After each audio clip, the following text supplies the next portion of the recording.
منبر نور پر جلوہ دار ارباب علم و دانش حاضرین بزم respectful audience السلام علیکم ورحمۃ اللہ تعالی وبرکاتہ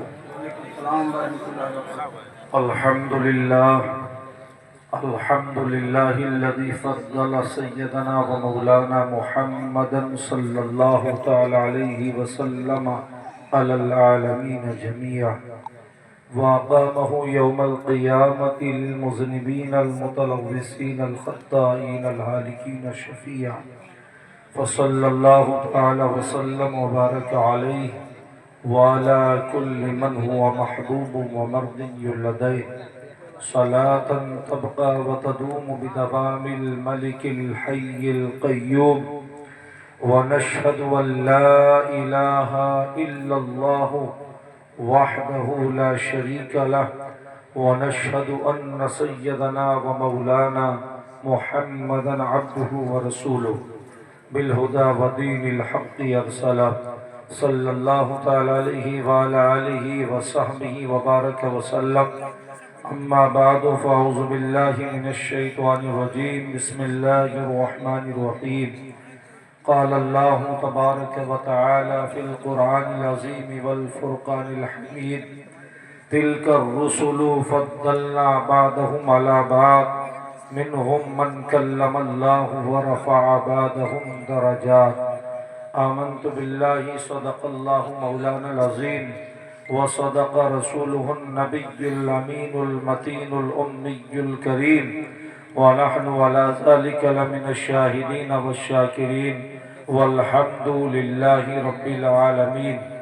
باوقار علماء ملت اسلامیہ، حاضرین بزم، آئیے ہم اور آپ سب احباب مل کر سب سے پہلے اپنی اور ساری کائنات کے مرکز عقیدت عالم نور کے پیکر لطیف عرش الہی کے مسند نشی شہر یار ارم تاجدار حرم و بہار شفاعت حضور رحمت للعالمین طٰہٰ و یاسین مراد المشتاقین شمس العارفین سید السالکین مکی سردار مدینے کے تاجدار نائب پروردگار احمد مختار جناب محمد رسول اللہ ارواحنا فدا صلی اللہ تعالی علیہ وسلم کی بارگاہ عقیدت و احترام میں نذرانہ درود پیش کرنے کی سعادتیں حاصل کریں۔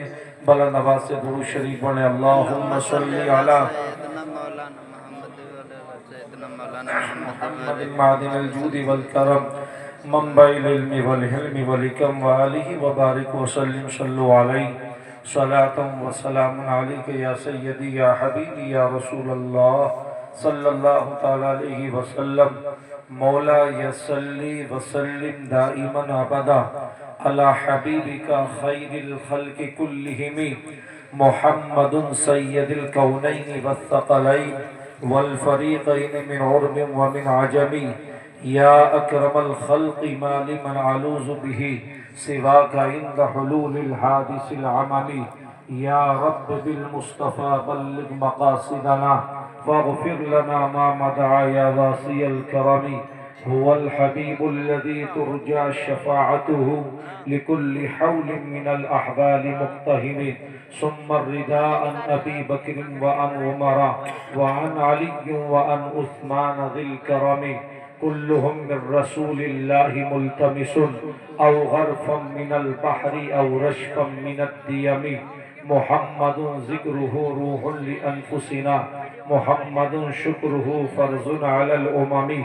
محمد قائم لله ذو همم محمد خاتم للرسل كلهم لا يمكن الثناء كما كان حقه بعد از خدا بزرگ توی قصہ مختصر ہزار بار بشویم دہند مشک و گلاب ہنوز نام تو گفتن کمال بے ادبیست اللہ کی سرتا بقدم شان ہے یہ انسان ہی انسان وہ انسان ہے یہ قرآن تو ایمان بتاتا ہے انہیں ایمان یہ کہتا ہے میری جان ہے یہ۔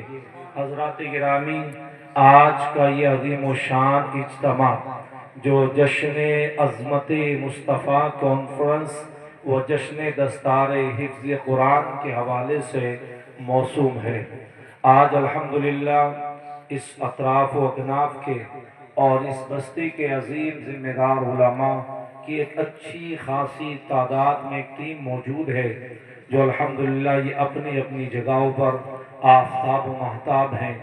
استاذ علامہ حضرت علامہ عبدالحق صاحب قبلہ، حضرت مولانا جمیل احمد صاحب قبلہ رضوی دامت برکاتہم العالیہ، ناظم اعلیٰ صاحب قبلہ، اور جن کی وساطت سے میں یہاں تک پہنچا مخلص گرامی وقار حضرت مولانا فریاد صاحب قبلہ، تمام احباب ہیں۔ میں دل تو یہ چاہتا ہے کہ سب کے ناموں کے تعارف کے حوالے سے اپنی بات کا آغاز کروں، لیکن یہ خاصا مشکل کام ہے، اس لیے میں تمام کے حضور ایک شعر پڑھ کے اور اپنی بات کو آگے بڑھاتا ہوں۔ شکار ماں کے تذکیر آفتاب کروں، کسے میں ترک کروں، کس کا انتخاب کروں۔ مجھے اپنے جو لوگ ہیں جماعت کے، ان سے بڑی امید اور توقع ہے، اور میں پر امید ہوں کہ یقیناً وہ میرا ساتھ نبھائیں گے۔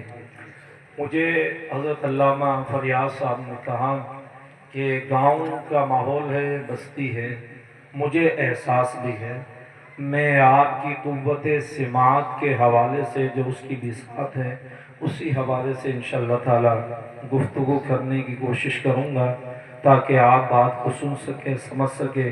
ایسا نہ ہو کہ بہت زیادہ گاڑی بات ہو جائے اور آپ کے سروں سے اتر جائے۔ اصل مقصد آپ کو سمجھانا ہے، جس مقصد کے لیے ہم یہاں آئے ہیں۔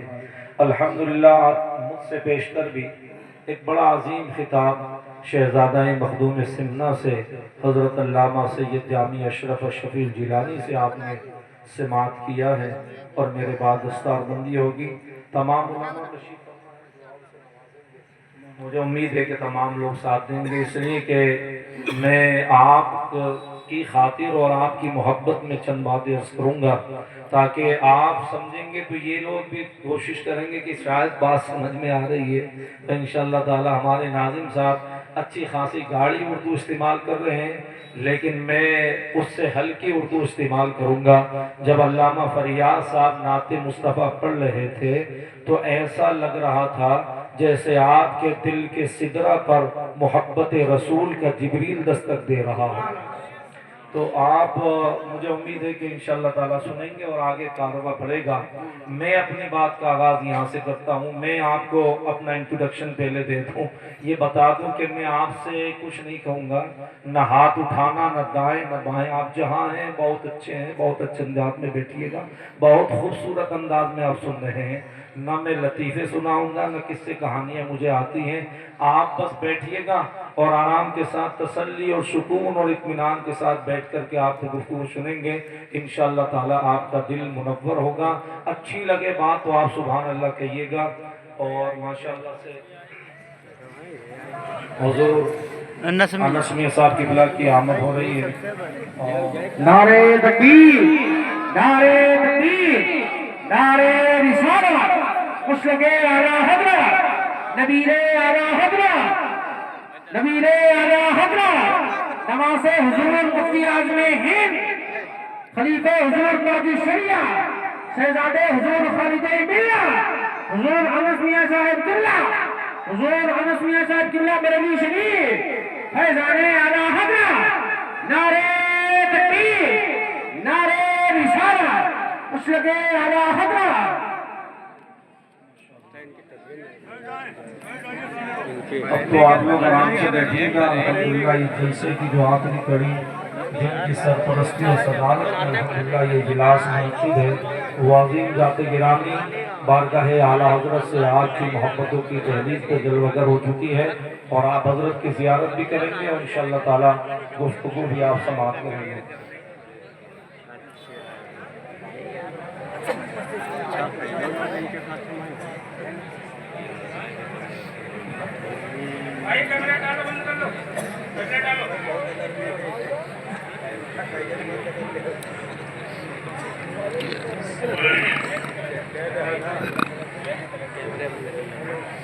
بیٹھ جائیں گے سارے لوگ بیٹھ جائیں گے.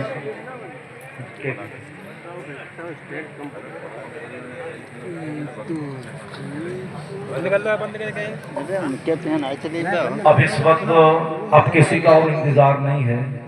جو آخری کڑی تھی آج کے جلسے کی وہ حضور شہزادہ خالد ملت جامعہ مظہر اسلام کے محتمم اعلیٰ آپ کے سامنے تشریف فرما ہے. آپ حضرت کی روح کی زیارت بھی فرمائیں اور جلسے کے بعد موقع ملے تو آپ اگر سلسلے میں بیعت نہیں ہیں تو اچھا خاصا موقع ہے کہ آپ حضور کے سلسلے میں بیعت ہو کر کے داخل حسنات بھی ہوں. اب میں آپ درود شریف پڑھ لیں. اللہم صلی علی سیدنا و مولانا محمد معدن الجود والکرم منبع العلم والحلم والحکم وآلہ وبارک وسلم صلو علیہ صلاۃ و سلام علیک یا سیدی آمین یا رسول اللہ صلی اللہ تعالی علیہ وآلہ. جی جی ماشاءاللہ مفتی فرقان صاحب قبلہ بھی تشریف فرما.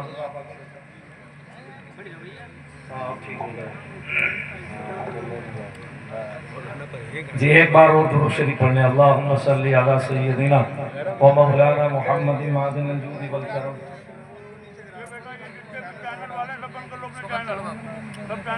وآلہ وبارک وسلم صلو علیہ صلاۃ و سلام علیک یا سیدی آمین یا رسول اللہ صلی اللہ تعالی علیہ وعلی آلہ وصحبہ وبارک وسلم. اللہ کی سرتا بقدم شان ہے یہ انسان ہی انسان و انسان ہے یہ. قرآن تو ایمان بتاتا ہے انہیں ایمان یہ کہتا ہے میری جان ہے یہ. ہم یہاں سے اپنی بات کا آغاز کرتے ہیں اور آگے چلتے ہیں.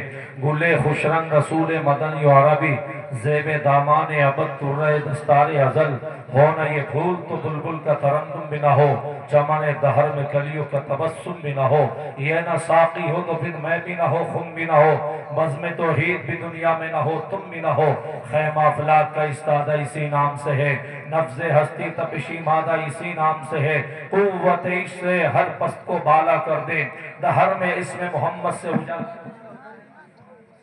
تو نے تو ہم تیرے ہیں یہ جہاں چیز ہے کیا لوح و قلم تیرے ہیں بمصطفیٰ برشاق اسرا کی دی ہماؤس گربہون رسیدی تمام بول بیس. حضرات گرامی آج کے اس عظیم و شان اجتماع میں ہم اپنی بات یہاں سے شروع کرتے ہیں ایک مثال کے ذریعے سے اور یہ تمہید بھی ہوگی اور پھر اس کے بعد انشاءاللہ بات آگے جائے گی.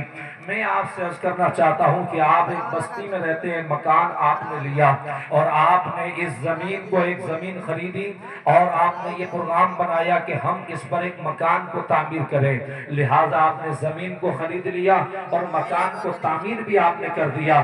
مکان تعمیر کرنے کے ساتھ ساتھ آپ نے یہ پلان کیا کہ اس زمین کے مکان کے آگے تھوڑا سا پورشن چھوڑ دیا جائے. کس لیے چھوڑ دیا جائے؟ تاکہ یہاں پر ہم ایک گلاب باڑی لگا سکیں ایک گارڈن یہاں بنا سکیں.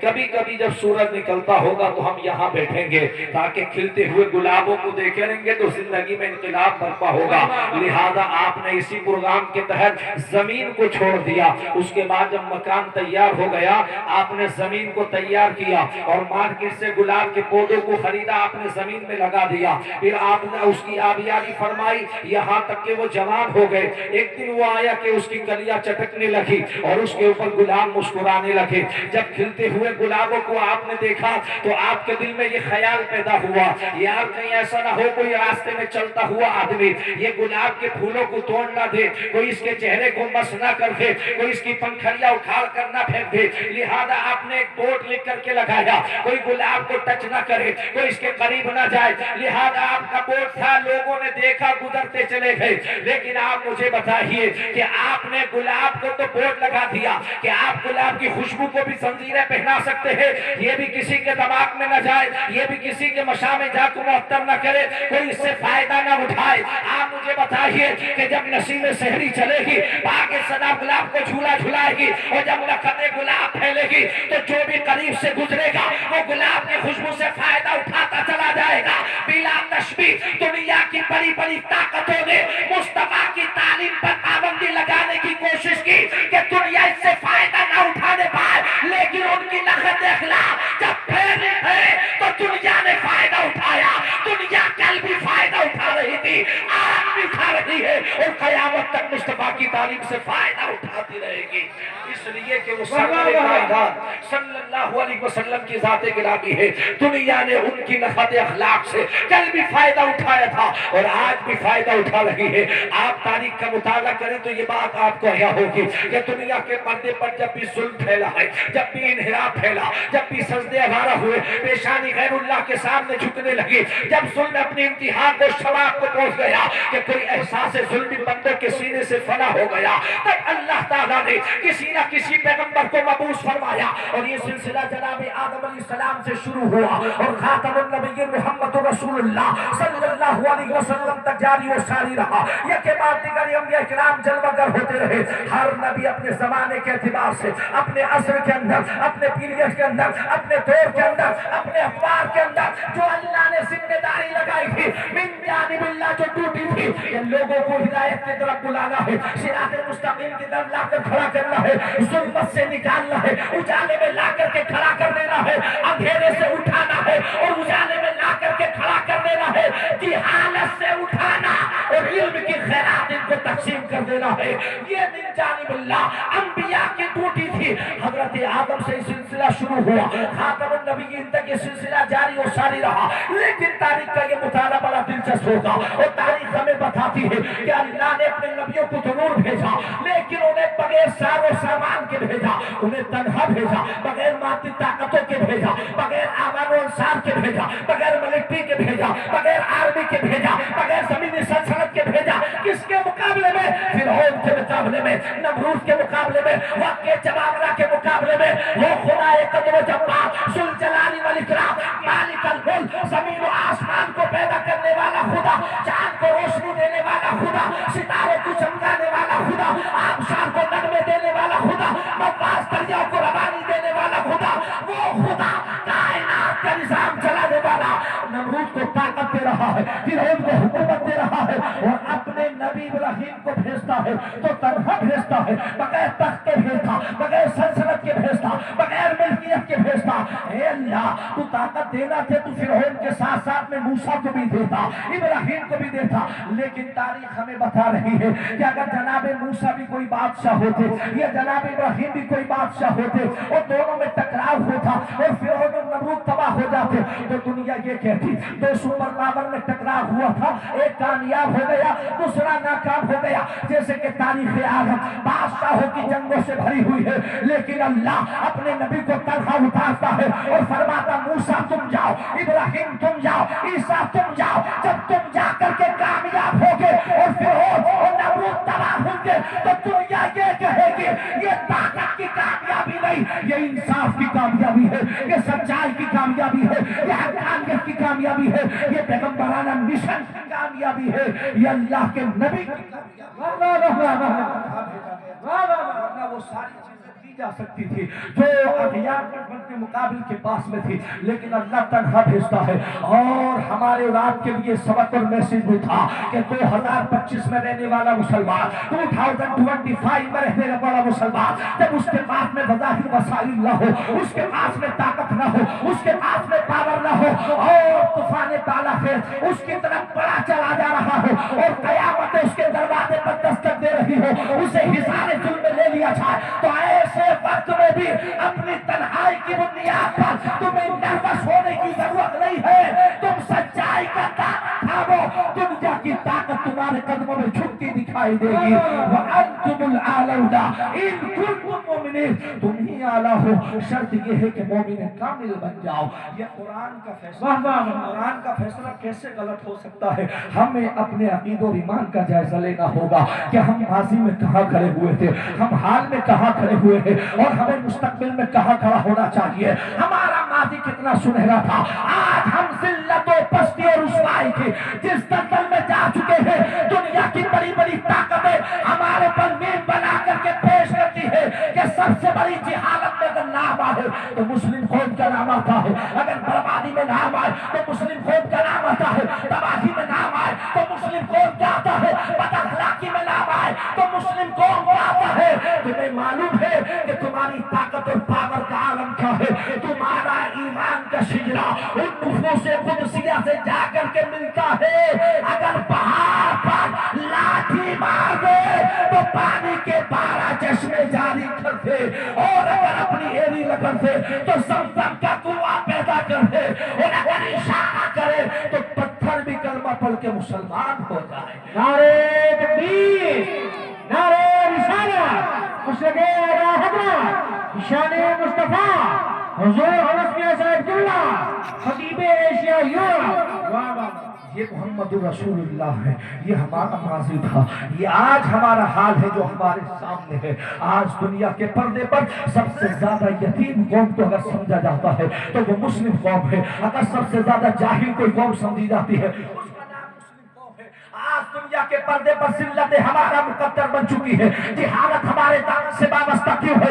وہ قوم جس کے پیغمبر پر قرآن جیسی کتاب اترے، وہ قوم جسے قرآن جیسی کتاب دی جائے، جس قوم کو محمد رسول اللہ جیسا پیغمبر دیا جائے، جس قوم کی ہدایت کے لیے قرآن اور سنت موجود ہو، کیا وجہ ہے کہ اس قوم کے دامن سے جہالت نہیں چھٹ رہی ہے؟ وہ قوم جس کے لیے اقرا کا سورہ اتر کر کے آیا ہو، وہ قوم جس کے لیے نور والقلم کا ستارے اتر کر آئے ہو، آج اس قوم کی جہالت اور پستی کا عالم یہ ہے کہ اگر کوئی پوچھے ہندوستان میں رپورٹ تیار کرائے، بتاؤ سب سے زیادہ پستی میں جانے والی قوم کون سی ہے؟ ہر 5 سال پر ایک نئی گورنمنٹ آتی ہے اور آنے کے بعد میں ایک رپورٹ تیار کراتی ہے تاکہ یہ جائزہ لیا جا سکے کہ ہماری ہندوستان کے 10 سب سے زیادہ کم درجے کی قوم کون سی ہے۔ تو ہر کمیٹی اپنی رپورٹ جب فائنل لگاتی ہے تو اس کا جواب یہی ہوتا ہے کہ ہندوستان کے حالات تو اچھے ہیں لیکن سب سے زیادہ پستی میں اور سب سے زیادہ ناپڑنے والی اور سب سے زیادہ جاہل اگر کوئی قوم ہے تو وہ مسلم قوم ہے۔ وہ قوم جس کے لیے رات کے 2:30 بجے سے جلسے چلائے جائے، وہ قوم جو جلسوں میں لاکھوں روپیہ اپنا خرچ کرتی ہے، وہ قوم جو اپنے اداروں کے جلسوں میں چندہ فراہم کرتی ہے۔ آج اس قوم کے بچوں کا عالم یہ ہے کہ ان کے ہاتھ میں قلم نہیں ہے، اس قوم کے بچوں کا عالم یہ ہے کہ ان کے ہاتھ میں کتاب نہیں ہے۔ سچ افسوس یہ ہوتا ہے جن کے لیے سورہ اقرا اتری ہو انہیں کتاب پڑھنا نہیں آتا، اور جن کے لیے نور والقلم آیا ہو انہیں قلم کی پاور کا اندازہ۔ اللہ اللہ اللہ، کیا کہنے کہاں کھڑے ہوئے ہیں آپ؟ اندازہ تو کریں آپ کہاں کھڑے ہوئے ہیں؟ اپنے گریباں میں جھانک کر کے دیکھیں، وہ اندھیرے ہی بھلے تھے جو قدم راہ پر تھے، روشنی لائی ہے منزل سے بہت دور مجھے۔ ہمارا ماضی اتنا سنہرا تھا، اللہ نے اپنے نبیوں کو تنہا بھیجا، بغیر مادی طاقت کے بھیجا، بغیر آبان و انصار کے بھیجا۔ اہل علم تشریف فرما، علماء تشریف فرما ہے، بہت سنجیدگی کے ساتھ کوئی ماحول نہ ہو، بس خاموشی سے سنیے گا۔ میں اگر کسی کہانی سناتا تو شاید مجھے کوئی چیز ڈسٹرب نہ کرتی، لیکن آپ سنیے، میں ایک مضمون آپ کو دے رہا ہوں، ایک عنوان دے رہا ہوں، آپ اس پر جو ہے غور کریں، ایک ایک لفظ کو آپ سنتے چلے جائیں۔ میں آپ سے عرض کرنا چاہتا ہوں، اللہ نے اپنے نبیوں کو تنہا ضرور بھیجا لیکن اہل علم تشریف فرما ہے، میں ایک جملہ عرض کرنا چاہوں گا، تنہا ضرور بھیجا ہے لیکن اس نے محتاج بنا کر نہیں بھیجا، مختار بنا کر کے بھیجا ہے، مختار بنا کر کے بھیجا ہے، اختیار کی پاور دے کر بھیجا ہے۔ کتنا با اختیار بنایا، کیسا اختیار عطا فرمایا؟ تو میرے شیخ طریقت شیخ العربی والعجم حضور تاج الشریعہ ارشاد فرماتے ہیں، ایسا اختیار دیا ہم نے کہا سرکار بتاؤ اللہ نے کتنا اختیار دیا؟ تو سرکار تاج الشریعہ کہتے ہیں جہاں پانی عطا کر دے، پانی جنت ہبا کر دے، نبی مختار کل ہے جس کو جو چاہے۔ نعرہ تکبیر، نعرہ رسالت، مشرق اعلیٰ حضرت خلیفہ مفتی اعظم ہند، واہ واہ واہ، سبحان اللہ سبحان اللہ، نبی مختار کل ہے جس کو جو چاہے عطا کرتے۔ ہم نے کہا حضور اختیار کیسا ہے، کیسا اختیار دیا ہے؟ علامہ فرقان صاحب قبلہ تشریف فرما ہے، حضور انس میاں صاحب قبلہ تشریف فرما ہے۔ میں جملہ عرض کرنا چاہوں کتنا اختیار دیا ہے؟ تو سرکار تاج الشریعہ فرماتے ہیں اختیار کے ناپنے کے لیے نہ کوئی پیمانہ ہے، نہ کوئی تھرمامیٹر ہے، نہ کوئی مشین ہے۔ ہاں ہاں، اگر اختیار کا جائزہ لینا ہو تو اگلے شعر میں میرے شیخ فرماتے ہیں اختیار کی چھوٹی سی جھلک کا عالم یہ ہے کہ جہاں میں ان کی چلتی ہے وہ دم میں کیا سے کیا کر دے، زمین کو آسماں کر دے سریا۔ بہت عمدہ، بہت عمدہ، واہ واہ واہ واہ واہ، لاجواب، واہ۔ شیخ کہتے جہاں میں ان کی چلتی ہے وہ دم کیا سے کیا کر دے، زمین کو آسماں کر دے، سریا کو سرا کر دے. اور آگے فرماتے میرے شیخ فضا میں اڑنے والے یوں نہ اترائے. کسی کی 4 سال، کسی کی 5 سال، کسی کی اس سے زیادہ، کسی کی اس سے کم، اتنی ہی پرواز ہوتی ہے. لیکن مصطفیٰ کی پرواز اور حکومت کا عالم یہ ہے کہ فضا میں اڑنے والے یوں نہ اترائے ندا کرتے، وہ جب چاہے جسے چاہے اسے فرما روا کرتے. جب نبی غلام کا عقیدہ یہ ہو کہ نبی اتنے بااختیار ہے، غلام کا عقیدہ یہ ہو کہ نبی اتنے افضل والا ہے، تو پھر شیخ فرماتے ہیں، میرے شیخ کہتے ہیں، اور یہ شیخ صرف جو میں بتا رہا ہوں یہ بریلی کے مسلمانوں کا شیخ نہیں ہے، یہ صرف اتر پردیش کے مسلمانوں کا شیخ نہیں ہے، بلکہ میں یاد کرتا ہوں جہاں تک سورج نکلتا ہے اور جہاں غروب ہوتا ہے، جہاں تک سنی عوام رہتی ہے، وہ تاج الشریعہ کو اپنا شیخ جانتے اور مانتی ہے. یہ کوئی ایک محلے کی مسجد کا امام نہیں کہتا، بلکہ وہ کہتا ہے جسے غسل کعبہ میں بلایا جاتا، یہ وہ کہتا ہے جسے ازہر جیسا کہتا ہے. ہمیں فخر ہے کہ ہم نے تاج الشریعہ نے یہاں پڑھا ہے. جس پر ازہر فخر کرے اس تاج الشریعہ نے لکھا. جب عقیدہ اتنا خوبصورت ہو تو اس میں گندگی نہیں آنا چاہیے. ہم نے کہا حضور اس کا کیا علاج ہے؟ تو فرماتے اس کا علاج یہ ہے کہ نبی سے جو ہو بیگانہ اسے دل سے جدا کر دے. پدر مادر برادر مالو تھا ان پر فدا کر دے. ہم نے کہا یہ سب کچھ کر دیں گے تو پھر کیا ملے گا؟ تو میرے شیخ کے روح فرماتے ہیں ملے گا یہ مجھے کیا فکر ہو اختر، میرے یاور ہے وہ یاور ہے. آؤ کو جو میری خود گرفتار بلا کر دے. آؤ کو جو میری خود گرفتار بلا کر دے. اللہ اکبر یا رسول اللہ. یہ حضور تاج الشریعہ علیہ رحمت و رضوان ہے. مجھے وہ بات یاد آتی ہے جب مفتی شیخ صاحب قبلہ رحمت اللہ علیہ زندہ تھے اور حضرت نے یورپ کا دورہ کیا. جب یورپ کا دورہ کیا تو ہالینڈ تشریف لے گئے. جب ہالینڈ سے واپسی ہوئی تو جرمنی آ رہے تھے. جرمن سے اتر کر کے فرانس آنا تھا. جب فرانس میں ایک کانفرنس منعقد تھی اس میں خطاب کرنا تھا، لوگوں کو مرید کرنا تھا. میں یس کر رہا ہوں سنیے حضور تاج الشریعہ کے بہت سارے غلام ہوں گے، بہت سارے مرید ہوں گے، لوگ بیٹھے ہوں گے. سنو میں یہ نہیں کہنا میں اپنے شیخ کی عظمت بیان کر رہا ہوں، جو بات ہے وہ میں بیان کرتا ہوں. سنو جب حضرت کو ہالینڈ سے الکمار سے ایمسٹرڈم سے آپ حضرت نے فلائٹ پکڑا، جرمنی تشریف لے کر کے آئے. جرمنی میں تھوڑا سا ٹرانزٹ کا وقت تھا. جرمنی سے دوسرا فلائٹ پکڑنا تھا فرانس کے لیے، پیرس آنا تھا. جب وہاں پر جرمنی میں اترے اور اترنے کے بعد حضرت ویل چیئر پر بیٹھے ہوئے تھے اور ویل چیئر سے لایا گیا. حضرت کو جب لانے کے بعد جہاں بورڈنگ پاس لیا جاتا ہے، جب وہاں کے قریب لائے تو ایک امیگریشن آفیسر والا سامنے بیٹھا ہوا تھا. وہ جرمن کا رہنے والا نہیں تھا، وہ زمبابوے کا رہنے والا تھا.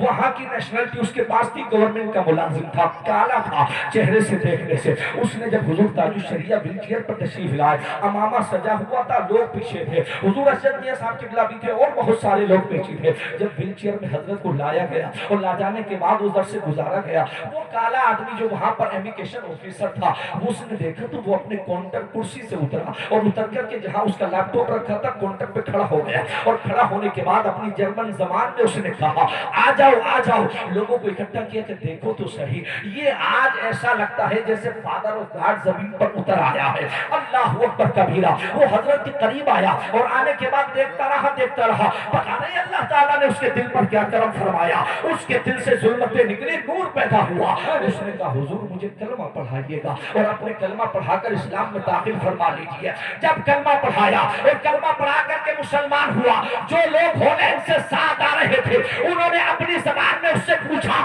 تم تو کالے ہو، یہاں پر نوکری کرنے ہو، تمہارا دھرم تو عیسائیت تھا، تم نے کلمہ کیسے پڑھا؟ اس نے کہا یہ تو میں نہیں جانتا میں نے کلمہ کیسے پڑھا، لیکن جب میں نے میری نظر ان کے چہرے پر پڑی تو میرے دل میں یہ بات پیدا ہوئی، یار جب یہ ویل چیئر پر آنے والا اتنا حسن و جمال کا پیکر ہے تو اس کا نبی کتنا حسن و جمال کا پیکر ہو. نعرہ تکبیر، نعرہ رسالت، مشرق اعلی حضرت، بستی بستی قریہ قریہ حضور انس میاں صاحب قبلہ، نعرہ تکبیر، نعرہ رسالت، واہ واہ۔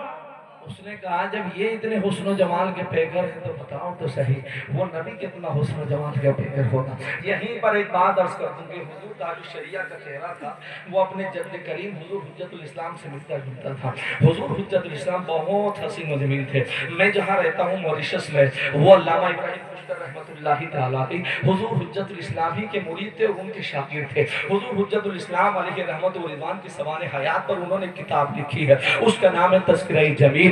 تذکرہ جمیل حجت الاسلام کی سوانح حیات پر واحد پوری دنیا میں ایک کتاب ہے جو مکمل ان کی سوانح حیات پر ان کے شاگرد علامہ ابراہیم خوشتر رحمت اللہ علیہ نے لکھی۔ وہ فرماتے ہیں اس کتاب کے اندر، میں ایک جملہ عرض کرنا چاہتا ہوں، اہل توجہ فرمائیں کہ سارے لوگ مجھے سپورٹ کریں گے۔ حضور حجت الاسلام علیہ رحمت و رضوان جانتے ہو کون ہے؟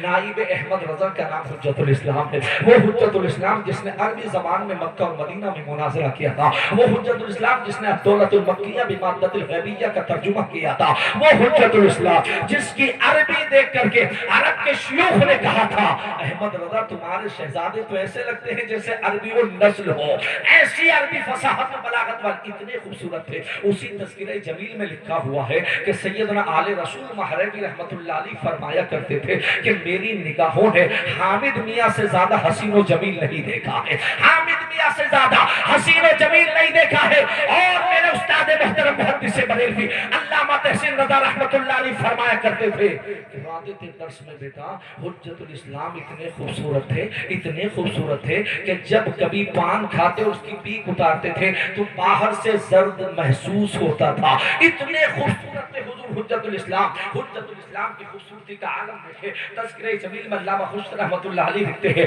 وہ ایک زمانہ تھا جب لاہور کی زمین پر ایک مناظرہ منعقد ہوا علم غیب مصطفیٰ کے حوالے سے، اہل سنت والجماعت کی طرف سے شیر بحث اہل سنت حضور صدر شریعہ اور حضور حجت الاسلام کی تشریف آوری ہوتی ہے لاہور کی زمین پر۔ دیوبندیوں کی فتنہ باطلہ کی طرف سے مولوی اشرف علی تھانوی اور خلیل احمد انبیٹوی کئی علماء کے اس میں نام تھے۔ اس میں جب جلسے میں جلسہ گاہ مناظرے کے لیے پہنچے تو اس زمانے میں بس کا انتظام یہ گاڑی کا نہیں ہوتا تھا بلکہ گھوڑے تانگے پر سواری سے چلا جاتا تھا۔ جب لاہور اسٹیشن پر اترے، اترنے کے بعد لوگ جو لینے کے لیے آئے تھے وہ گھوڑے تانگے کی سواری تھی اور اسی سواری پر حضرت کو بٹھایا گیا۔ تو حجت الاسلام کی عادت کریمہ تھی کہ سفید کلر کا رومال ہوتا وہ اتنا آگے تک ڈالتے تھے کہ چہرہ نظر نہیں آتا۔ گرمی کا زمانہ تھا، شدت کی لویں چل رہی تھی، ہواؤں کے تھپیڑے چل رہے تھے۔ ایسے ماحول میں گھوڑے تانگے کی سواری پر بیٹھے ہوئے پیچھے غلاموں کی سواری آ رہی ہے، حجت الاسلام کا چہرہ مبارک کے پردہ لگ ایسے رومال ڈھکا ہوا ہے۔ جب ہوا کا جھونکا آیا وہ پردہ وہ جو چہرے پر رومال تھا وہ ہٹ گیا۔ جیسے ہی وہ ہٹا علامہ خوشتر رحمت اللہ علیہ فرماتے جب وہ ہٹا تو ایک سندھی غیر مسلم تھا جو اپنی ریڑی پر، ریڑی سمجھتے ہیں سائیکل پر، کچھ سامان بیچنے کے لیے جا رہا تھا۔ وہ سامان بیچنے کے لیے جب گیا تو اس کی گھوڑے تانگے کے اوپر بیٹھے ہوئے تاجدار بریلی حضور حجت الاسلام کے چہرے پر نظر پڑی۔ جیسے ہی نظر پڑی اپنی سائیکل کو کھڑا کیا اور کھڑا کر کے گھوڑے تانگے کے قریب آیا۔ قریب آنے کے بعد علامہ حشمت علی رحمت اللہ علیہ بیٹھے ہوئے شیر میں سے سنت، اس نے کہا حضور آپ ان سے کہیے گا کہ یہ کلمہ پڑھا کر کے مجھے مسلمان کر دیں، اللہ اکبر کبیرہ۔ حضور حجت الاسلام نے فرمایا پڑھو لا الہ الا اللہ محمد رسول اللہ، کلمہ پڑھا مسلمان ہو گیا، بات ختم ہو جاتی ہے۔ اس کے بعد آپ دیکھیں شیر ویسے سنت مناظرات میں تھے، اس لیے وہ مناظرانہ زبان انہوں نے استعمال کی۔ انہوں نے کہا یہ بتاؤ نہ تمہیں کوئی حدیث پڑھائی ہے، نہ کوئی تفسیر کی کتاب پڑھائی، نہ قرآن کی آیت پیش کری، نہ کوئی واقعہ بتایا، نہ تقریر ہے، نہ تدریس ہے، یا کوئی چیز نہیں ہے، بتا تو صحیح تو نے کلمہ کیوں پڑھا ہے؟ وہ حجت الاسلام کا چہرہ دیکھ کر کے سندھی لاہور میں کہتا ہے مولانا تم حدیث کی بات کرتے ہو، یہ جو ذات گرامی جا رہی ہے اس کے چہرے کو دیکھ کر میں نے کلمہ پڑھا اور اس یقین کے ساتھ پڑھا ہے جب یہ اتنا خوبصورت ہے تو اس کا نبی کتنا خوبصورت ہوگا۔ اب میں ایک جملہ کرتا ہوں، حجت الاسلام کا لقب ہے حجت الاسلام، یہ صرف لقب ہی نہیں تھا بلکہ ان کا چہرہ بھی حجت الاسلام تھا۔ نعرہ تکبیر، نعرہ رسالت، مسلک اعلیٰ حضرت، فیضان اعلیٰ حضرت حضور انس میاں صاحب قبلہ، واہ واہ۔ ان کا چہرہ حجت الاسلام تھا، ان کا سراپا حجت الاسلام تھا۔ ان کا سراپا حجت الاسلام تھا، وہ سراپا حجت الاسلام تھے علامہ حامد رضا رحمت اللہ تعالی علیہ۔ اب سنیے گا ایک بات اور اسی واقعے میں عرض کرتا ہوں۔ تو وہ جب مناظرہ ہوا، ڈیبیٹ ہوئی، تو وہ ڈیبیٹ میں تو فرقہ باطلہ کی طرف سے یہ قدیم ازلی فیصلہ ہے کہ کوئی آج تک آیا نہیں ہے، نہ آ سکتا، الحمدللہ کوئی نہیں آیا۔ تو حجت الاسلام کا خطاب ہوا نا، تو یونیورسٹی کے ایف اے کے 2 اسٹوڈنٹ تھے، ایف اے کے 2 student university Punjab Lahore university کے، ان دونوں دوستوں نے کہا چلو مولویوں کی کشتی ہوگی۔ کیا کہا؟ مناظرے کو مولویوں کی کشتی ہوگی، کشتی دیکھنے کے لیے چلتے ہیں، یعنی وہ جو ڈیبیٹ ہونا تھا وہ دیکھنے کے لیے چلتے ہیں، مناظرہ دیکھنے کے لیے۔ دونوں دوست آئے، اللہ اکبر کبیرہ، یہ نظر جو ہم کہتے ہیں نا کبھی کبھی بڑی اچھی نظر بھی لگ جاتی ہے۔ وہ 2 اسٹوڈنٹ آئے دیکھنے، ایسے ہی مجمع ہوگا، کتنا بڑا مجمع ہوگا جب حجت الاسلام کرسی صدارت پہ تشریف فرما ہو۔ آج اتنا خوبصورت سما ہے جب خالد ملت کے شہزادے بیٹھے ہوئے ہیں، مفتی اعظم کے نواسے کی جلوہ گری ہے۔ بتاؤ تو صحیح، جب اعلیٰ حضرت کا بیٹا خود بیٹھا ہو اس وقت کیسی جلوہ گری ہوگی؟ جلسہ ہوا، خطاب ہوا۔ وہ جو ایف اے کا اسٹوڈنٹ تھا جب جلسہ ختم ہو گیا بھیڑ کو چیرتا ہوا آیا قریب حضور حجت الاسلام کے، اس نے کہا حضور ہم ایف اے کے اسٹوڈنٹ ہیں، پنجاب لاہور یونیورسٹی میں ہم پڑھتے ہیں، حضور اب ہمارا دل یہ چاہتا ہے کہ آپ ہمیں ساتھ لے لیں اور ساتھ لے کر کے ہم آپ کے ساتھ بریلی جانا چاہتے ہیں۔ کہاں جانا چاہتے ہیں؟ بریلی شریف جانا چاہتے ہیں۔ نہ ہم گھر جانا چاہتے ہیں، نہ گھر والوں کو بتانا چاہتے ہیں، ہم آپ کے ساتھ جو ہے اب بریلی شریف چلنا چاہتے ہیں۔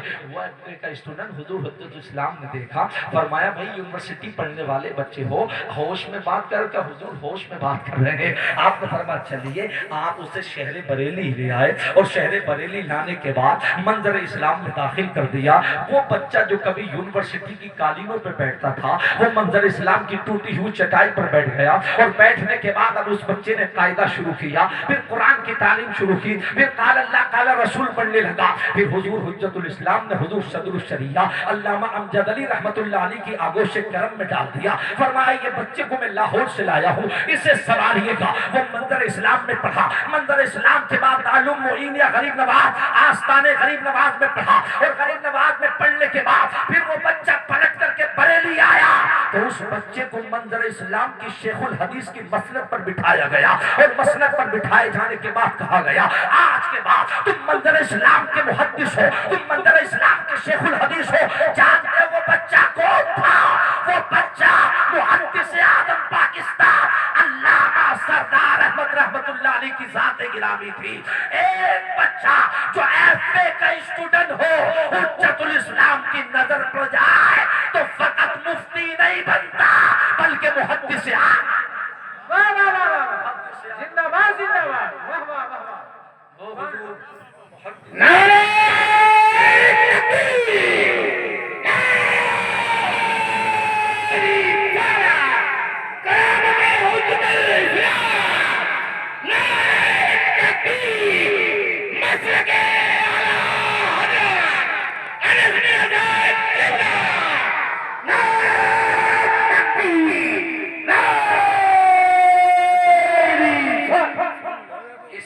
سبق بھی ہمیں ملتا ہے، یہ ضروری نہیں ہے کہ ہم ایم اے کر لیں تو دین حاصل نہیں کر سکتے، یا ایف اے کر لیں تو دین حاصل نہیں کر سکتے۔ نہ، اگر آپ کے اندر ہمت اور طاقت ہے اور جذبہ آپ کا جوان ہے اور آپ دنیا میں آئے ہیں یہ سوچ کر کہ ہم مصطفیٰ کے غلام ہیں، ہمیں دنیا میں ترقی کرنا ہے، دنیا میں آگے بڑھنا ہے، دنیا کی آنکھوں میں آنکھیں ڈال کر بات کرنا ہے، ضرورت پڑے گی تو اپنا حق مانگنا ہے، اور ضرورت آئی تو حق چھیننے کی بھی طاقت رکھنا ہے۔ تو ایسے ماحول کے لیے آپ کو کتاب کو اٹھانا ہوگا، آپ کو قلم کو اٹھانا ہوگا، اپنے خرچے کم کرنا ہوں گے، اپنی شادیوں کو آسان کرنا ہوگا، بچوں کے دہیزوں میں کمی کرنا ہوگی، عیاشیوں کے انڈے کم برباد کرنا ہوں گے، اس کے بعد اپنے مدرسوں کو اسکولوں کو آباد کرنا ہوگا، اور اپنے گھروں کا ماحول علمی ماحول بنانا ہوگا۔ جب آپ کے گھروں کا ماحول علمی بن جائے گا تو تم جس میدان میں کھڑے ہوگے تو دنیا یہ کہے گی یہ محمد رسول اللہ کا غلام ہے، یہ دین کی تعلیم بھی ہم سے زیادہ جانتا ہے اور دنیا کی تعلیم بھی ہم سے زیادہ۔ کیا